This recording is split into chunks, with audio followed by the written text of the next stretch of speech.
जेडमास 2013 का one of the best problem है conceptual questions की कैटेगरी में अगर बात करें तो। So hello guys, this is me Sachin Gupta, welcome back to my channel and today we are going to discuss task number 243। Vector से आया हुआ ये क्वेश्चन था। इस क्वेश्चन को हम दो मेथड से सॉल्व करेंगे। फर्स्ट मेथड इज विजुअलाइज करके, जो कि बहुत अमेजिंग होने वाला है। पूरी वीडियो को लास्ट तक देखिएगा, ओके। दोनों मेथड देखिएगा, फिर आपको थोड़ा सा समझ में आएगा कि दोनों मेथड कैसे आपस में रिलेटेबल है जब मैं अलजेब्रा से सॉल्व करूंगा और एक पहला वाला विजुअलाइजेशन के मेथड से सॉल्व करूंगा। चलिए क्वेश्चन को पढ़ लेते हैं। Question is consider the set of 8 vectors b is equal to a i का है प्लस बी जे का है प्लस सी के का है, जहाँ ए बी सी की वैल्यू -1 या 1 कुछ भी हो सकती है। अच्छा, ये 8 वेक्टर्स क्यों लिखा है? क्योंकि देखिए ए की वैल्यू -1 या 1 में से कोई भी हो सकती है, तो ए को चूज करने का दो तरीका, बी को चूज करने का दो तरीका, सी को चूज करने का दो तरीका। तो टोटल 8 तरीके से हम ए बी सी को चूज कर सकते हैं, और 8 तरीके से अगर हम 8 डिफरेंट तरीकों से कर सकते हैं तो वी सेट में 8 डिफरेंट वेक्टर्स बनेंगे। अब इन 8 वेक्टर्स में से हमें क्या क्वेश्चन में कहा गया है वो चेक कर लेते हैं। 3 non coplanar vector can be chosen from set V in 2 के पावर p वेज, तो p की वैल्यू क्या होगी? हमसे कहा गया है कि इन 8 वेक्टर्स में से 3 वेक्टर हमको क्या करने हैं, सेलेक्ट करने हैं। और 3 कैसे वेक्टर सेलेक्ट करने हैं? नॉन कोप्लेनर वाले। तो हम कितनी तरीके से कर सकते हैं? तो देखिए 8 डिफरेंट वेक्टर्स में से 3 वेक्टर सेलेक्ट करने का जो तरीका हो जाएगा वो 8C3 हो जाएगा। उसमें से वो वाले केसेस माइनस कर देंगे जिसमें हम 8 वेक्टर्स में से 3 कोप्लेनर वेक्टर्स जितने तरीके से हम सेलेक्ट कर सकते हैं। ऐसा मैंने क्यों किया? कॉम्प्लीमेंट्री प्रिंसिपल इसलिए लिया मैंने, यही हमारा फाइनल आंसर बनेगा। ठीक है, ऐसा मैंने क्यों किया? कॉम्प्लीमेंट्री प्रिंसिपल लेने का मोटिव ये है कि कोप्लेनर वेक्टर को सेलेक्ट करना आसान थोड़ा सा है नॉन कोप्लेनर की अपेक्षा। ठीक है, तो चलिए हम देख लेते हैं कि इन 8 वेक्टर्स में से 3 कोप्लेनर वेक्टर कितनी तरीके से हम सेलेक्ट कर सकते हैं। तो देखिए विजुलाइज कराने जा रहा हूँ, बहुत ध्यान से देखिएगा। वी वेक्टर जो था वो ए आई का है प्लस बी जे का है प्लस सी के का है। अगर किसी बच्चे की विजुलाइजेशन पावर अच्छी होती तो इस क्वेश्चन को 2 मिनट में वो सॉल्व कर सकता था। बहुत आसान क्वेश्चन था। ठीक है, अभी मैं बताता हूँ कि आपको ये क्वेश्चन कैसे स्ट्राइक करता। देखिए वी आपको गिवन था ए आई का है प्लस बी जे का है प्लस सी के का है, और ए बी सी के पास जो ऑप्शन था वो -1 या 1 था। तो यहाँ से तो डायरेक्टली आपको समझ आ जाना था। तो वेक्टर कैसा कैसा बनता अगर मैं वेक्टर को कोऑर्डिनेट के टर्म्स में लिखूँ। ठीक है, तो ए बी सी को अगर 1 लिख दूँ मैं तो 1 1 1। अगर ए बी सी तीनों को -1 लिख दूँ तो -1 -1 -1। अगर मैं कुछ और चूज़ करूँ, ए की वैल्यू 1 चूज़ कर लूँ, बी की वैल्यू 1, सी की वैल्यू -1, तो इसी टाइप के सारे वेक्टर्स जो 8 बनते हैं वो बनते हैं। अब हमें क्या करना है, इसको विजुलाइज करना है कि ये कैसे, किस टाइप का वेक्टर है। देखिए या तो +1 आ रहा है या तो -1 आ रहा है, और टोटल 8 वेक्टर्स बन रहे थे। तो आपको समझ जाना चाहिए था ये किसी डब्बे का, किसी भी क्यूब का कॉर्नर वाला पॉइंट सारा गिवन है। यहीं से समझ आ जाना चाहिए था, क्योंकि क्यूब में टोटल कितने कॉर्नर होते हैं? 8 कॉर्नर होते हैं। थोड़ा सा बड़ा बनाता हूँ मैं फिगर, ताकि आपको अच्छे से विजुलाइज हो सके।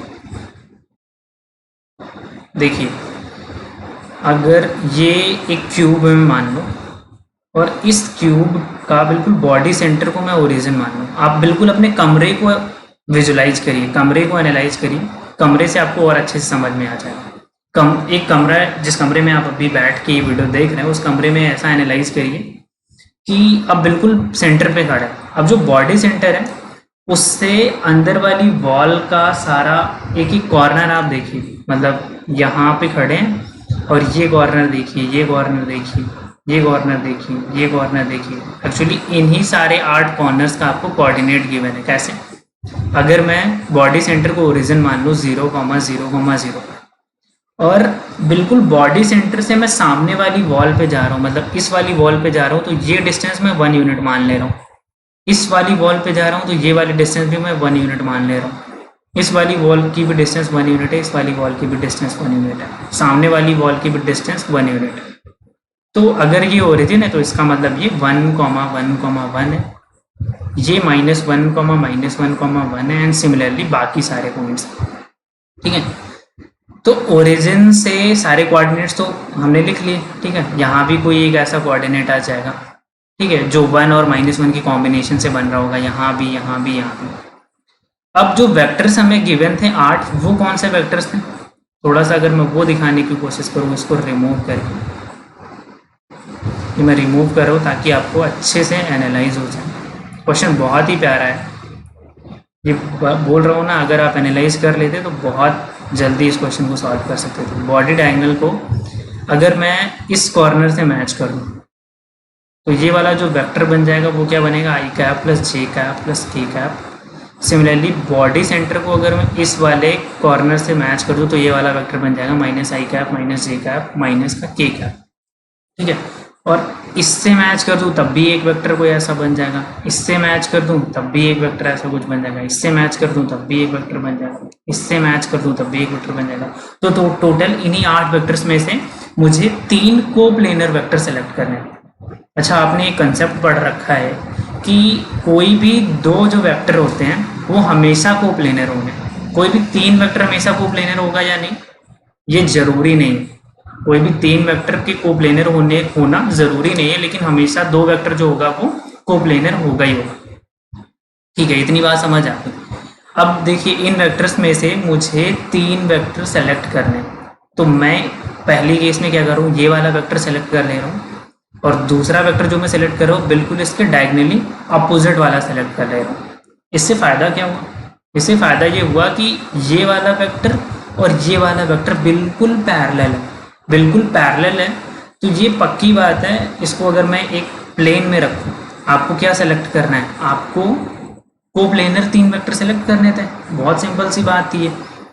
तो ये ओरिजिन था, पर ये जो कोऑर्डिनेट है वो -1 -1 -1 था और ये कोऑर्डिनेट जो था वो 1 1 1 था। मैंने एक वेक्टर ये सेलेक्ट कर लिया, दूसरा वेक्टर ये सेलेक्ट कर लिया, ठीक है। अब सेलेक्ट करने के बाद मैं मान लो भूल गया और मैंने इस पूरी लाइन को एक वेक्टर की तरह ट्रीट करा, बिल्कुल कर सकते हैं, कोई दिक्कत नहीं है। और दूसरा वेक्टर कैसे करा? अब दूसरे वेक्टर के लिए इन दोनों को छोड़ के, मतलब इस वाली वेक्टर को ओरिजिन से -1 -1 -1 जो मिला रही है इस वेक्टर को, और इस वेक्टर को छोड़ के बाकी कोई सी भी 6 बची है उसमें से कोई भी एक चूज कर लो, ठीक है। तो कोई भी एक चूज करोगे तो देखिए ये एक वेक्टर बन जाएगा और इसको तो हमने कंबाइनली एक वेक्टर बोल दिया, तो ये टोटल 2 वेक्टर बने। हमने सेलेक्ट 3 करा है लेकिन बने कितने? टोटल 2 वेक्टर बने। और मैंने अभी बोला है कि कोई भी 2 वेक्टर ऑलवेज कोप्लेनर होते हैं। तो इसका क्या मतलब है? इसका मतलब है कि अगर मैं बॉडी सेंटर से जस्ट डायगोनल वाला, जो पूरा बॉडी डायगोनल है, मतलब कितने बॉडी डायगोनल है टोटल? एक तो ये वाला हो गया, दूसरा ये वाला हो जाएगा, टोटल 4 बॉडी डायगोनल आएंगे। तो उन 4 बॉडी डायगोनल्स में से कोई एक बॉडी डायगोनल आपने सेलेक्ट कर दी, तो उससे क्या हुआ? उससे 2 वेक्टर सेलेक्ट हो जाएंगे। अब तीसरा वेक्टर बचे हुए 6 तरीकों से कर सकते हैं, तो 4c1 × 6, यही टोटल तरीका हो जाएगा 3 कोप्लेनर वेक्टर को सेलेक्ट करने का। आई होप समझ आ गया है। नहीं समझ आता है वीडियो को फिर से देखिए, बहुत अच्छा कंसेप्ट है। इसमें हुआ क्या कि जब मैंने दो वेक्टर सेलेक्ट करने थे, जब हमने दोनों एंटी पैरेलल वाले वेक्टर सेलेक्ट कर लिए तो उसको हम एक वेक्टर की तरह ट्रीट कर सकते थे, और जब उसको एक वेक्टर की तरह ट्रीट कर लिया तो जो मैंने तीसरा वेक्टर चूज करा उसको मैंने बोल दिया कि वो दूसरा वेक्टर है। तो अब टोटल मेरे पास 2 वेक्टर है जो ऑलवेज कोप्लेनर होंगे। तो एंटी पैरेलल वाले 2 वेक्टर कितनी तरीके से सेलेक्ट कर सकते हैं? 4 बॉडी डायगोनल है तो 4 में से कोई भी एक बॉडी डायगोनल सेलेक्ट कर लो, तो उतनी तरीके से 2 एंटी पैरेलल वाले सेलेक्ट हो सकते हैं, 4c1, और बचे हुए 6 तरीके से, तो 4 × 6 दैट इज 24 ऐसे तरीके बने जिसमें से हम 8 वेक्टर्स में से 3 कोप्लेनर वाले वेक्टर सेलेक्ट कर सकते हैं। तो यही रिमूव करना था, तो 24 रिमूव करना था, तो फाइनल आंसर बन जाएगा 8c3 कितना हो जाएगा? 8 × 7 -24, तो 8 × 7 56 -24 that is 32। 32 is given as 2 की पावर p की वैल्यू 5 आ गई। ये तो विजुअलाइजेशन वाला मेथड था। अब जिस बच्चे को विजुअलाइजेशन पहले से समझ आ जाती तो उसके लिए तो बहुत आसान सा कंसेप्ट था, बहुत आसान सा कंसेप्ट था, ठीक है। उसको क्या ही करना था, अगर उसको इतनी बात समझ आ जाती कि ये क्यूब के कॉर्नर पॉइंट्स दिए हैं तब तो उसके लिए क्वेश्चन आसान हो जाता। अच्छा दूसरा मेथड चलिए कर लेते हैं। दूसरे मेथड और पहले मेथड को अभी रिलेट भी करेंगे।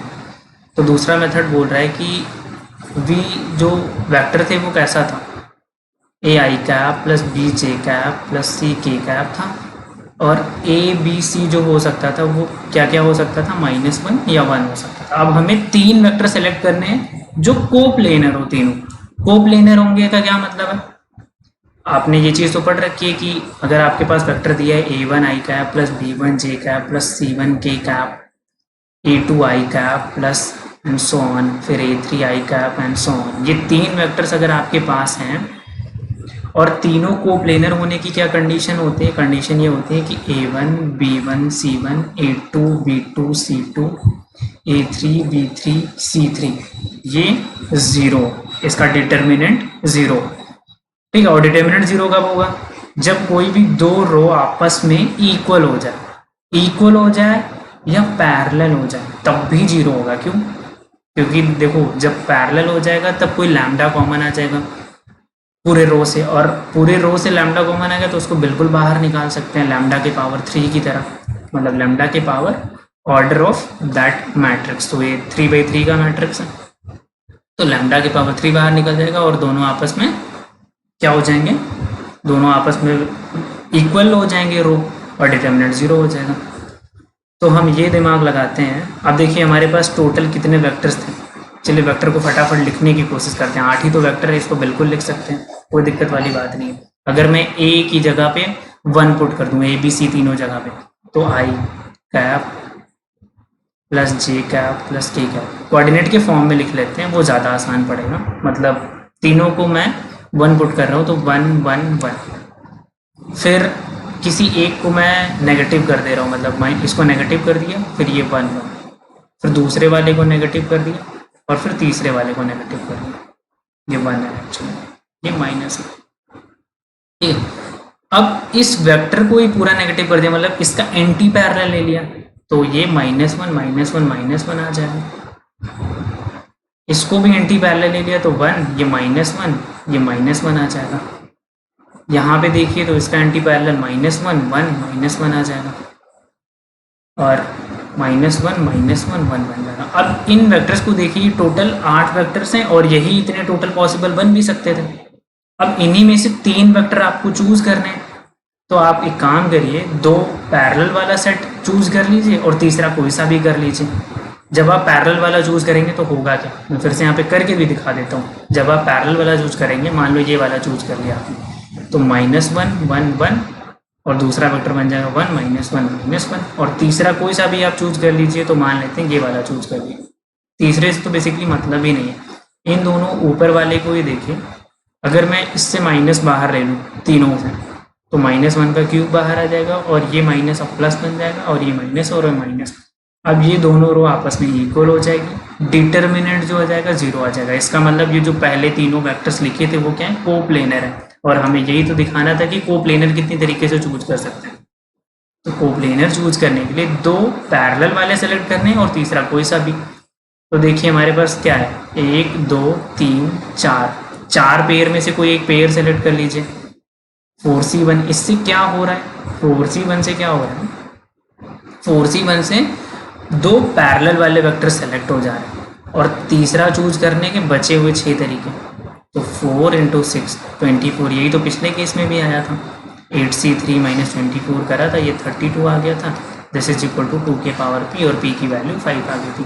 तो आई होप समझ आ गया आपको बेसिकली। अब दोनों को रिलेट कैसे करेंगे, दोनों को रिलेट ऐसे कर सकते हैं हम। देखिए यहाँ पे बिल्कुल विजुलाइज अभी हमने नहीं करा है, हमने बिल्कुल डिटर्मिनेंट की एक छोटी सी प्रॉपर्टी लगा के देखा था, लेकिन विजुलाइज करने की कोशिश करें तो जो 2 वेक्टर लिए हमने वो एंटी पैरेलल वाले लिए, और पिछले केस में भी देखिए जब 2 वेक्टर ये वाला और ये वाला सेलेक्ट किया था हमने, तो ये एंटी पैरेलल वाले ही तो थे। तो आई होप क्वेश्चन आपको अच्छे से क्लियर हो गया होगा। दोनों मेथड को एक बार फिर से खुद से ट्राई करने की कोशिश कीजिएगा, बहुत अच्छा क्वेश्चन था। Thank you so much for watching this video.